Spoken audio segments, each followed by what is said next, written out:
Okay, this is just a general video for pretty much all my classes, and it's to apologize and explain things in case you haven't read the announcements. I don't know why I would think if you don't read announcements, you'd watch a video, but you never know. A lot of stuff happened this past week, and we knew that I was already up against the board trying to get everything done because I got access to the classes very last minute. Um, and I'm still working on it and I'm still changing some stuff around. So I do apologize for whatever happens this week. I will be 100% caught up before Sunday. That is my big goal. I'm going to spend so much time over the next couple of days getting 100% set up. A few things might get changed, just so you're warned. For those wondering, so what happened is my leg has not been great. Um, Tuesday, I drove down to Waycross to test it out. I walked the campus, and Wednesday, I got to teach in person. Yay, that was fun. And then I drove home. Home is northeast of Atlanta. And I taught a class Wednesday night. Thursday morning, I had to have my mom to surgery at by 7:45 in the morning. I got her to the hospital at 7:30 a.m. Yay me.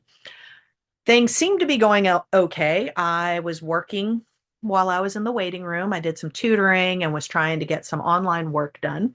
Then the doctor comes out, tells me that the surgery went better than he hoped. Yay, because it was her left carotid artery, which she originally had operated on about 24 years ago.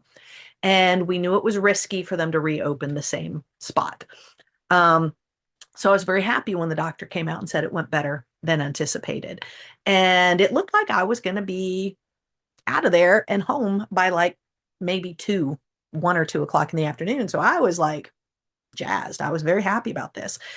The issue was he said that it was taking a while waking her up and it took over 20 minutes, but she has had a history of having trouble waking up from anesthesia. So I wasn't too concerned. But as they were trying to get her woken up and checked out, giving her instructions, she was having trouble following the instructions and was having trouble moving her right arm and her right leg. During the surgery, they had somebody in there monitoring her brain waves the entire time, and everything looked fine.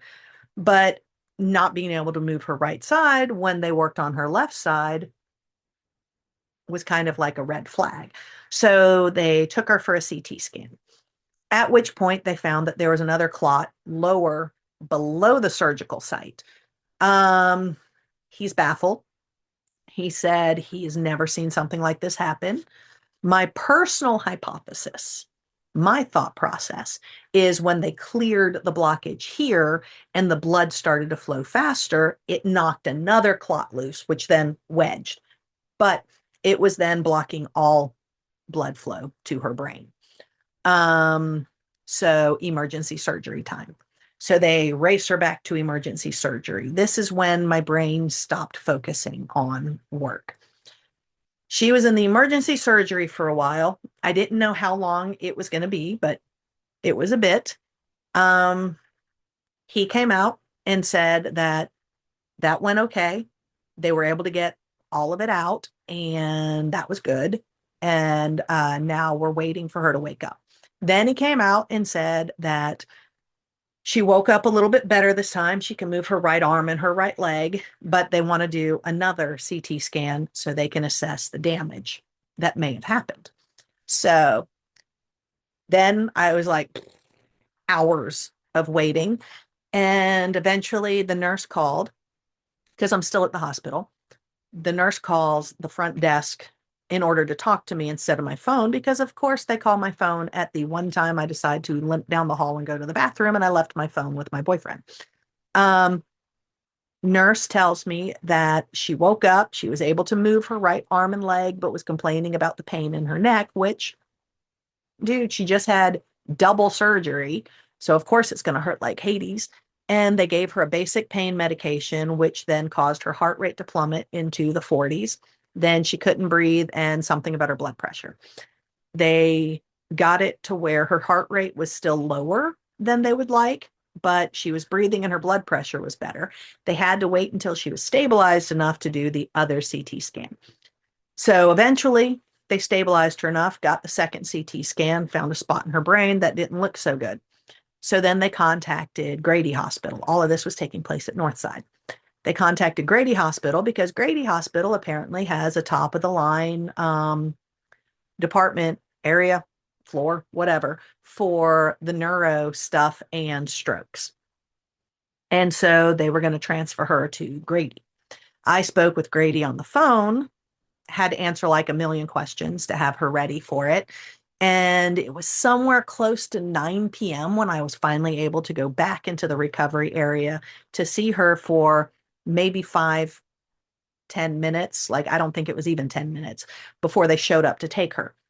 I did not know they were taking her by helicopter, but they did because they were that concerned. So she went by helicopter to Grady, and I finally went home.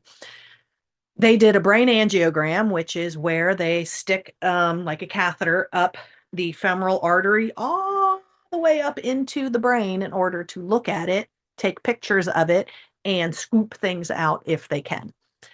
Um, so they called me a little before midnight that night to let me know that it went well. It was not as dire as they feared. And I went and saw her Friday morning. Friday morning, she sounded way better than she did Thursday. Um, but she was on oxygen, and anytime she took the oxygen out, her oxygen levels would plummet. And she's got this thing about always blowing her nose. She goes through more tissues, I think, than any person on the planet. And she kept, nee, nee, nee, nee. And then they would come in because it starts alerting because her levels had dropped down to like 87. As soon as she puts the oxygen back in, it starts to climb back up. Um, let's see. So I saw her Friday, and that was that. They had her on a heparin, I think I just butchered that name, drip. It's a blood thinner. My mother has anemia, has had a lot of different GI bleeds, and her hemoglobin constantly drops really low. And so Thursday, we were happy because her hemoglobin was at like 9 point something. I want to say 9.9, might have been 9.7, but it was in the upper nines. And we were happy with that. By Thursday, it was 7.9, or no, I'm sorry, Friday, it was 7.9. And every time I've talked to doctors or nurses, I ask, what's her hemoglobin? And it keeps dropping. Um, they did an MRI of her brain. Turns out she has basal ganglia stroke. So that is the area of her brain that was affected. Um, they're trying to see how well she can take care of herself. She's able to swallow, eat, drink, all that stuff. That apparently was a big concern. I didn't know that. And so it was yay when she was able to do all that. Um, they had to keep her on the blood thinner for a few days to make sure nothing gets clogged up. Yesterday, they took her off the drip. They're trying her on just aspirin to see if that's enough to keep the blood flowing because we don't want another stroke. But her levels, her hemoglobin dropping while she's on too much blood thinner, we also need to be careful of. And they did an ultrasound of her neck yesterday, and I am still waiting to hear from the doctors about how that's going. And today she's getting a blood transfusion. So it's been exhausting. And yes, it has taken up my brain. And yes, I have not done as much for my classes as I should. And I do apologize for that. And I am going to do my best to get back on track. And while I'm in Waycross on Wednesday and Thursday, there's nothing I can do for my mom from there. So I am dedicating Wednesday and Thursday to getting caught up and ahead so you guys don't suffer for what's going on in my world. But I thought I owed you a full accounting for what's going on. And yes, it is exhausting. And for anyone who wants to know, she's 82. She turns 83 in March. And the plaque and all that stuff, that's from a lifetime of a bad diet, not taking it seriously, not doing the meds the right way. My biology classes, I use her as an example a lot of times.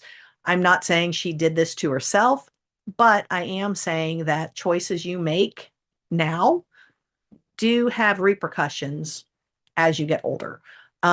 So TED Talk time. If you haven't gotten your cholesterol checked, go do it. If you have a diet high in saturated fats, you might want to reconsider. So, there you go. I think that's it. And I look forward to being caught up and showing you that I can actually be a very interactive and on top of it instructor. Because, dude, this is not my norm. Um, oh, and I should be getting an office, and I can't wait. So I guess that's it. Peace.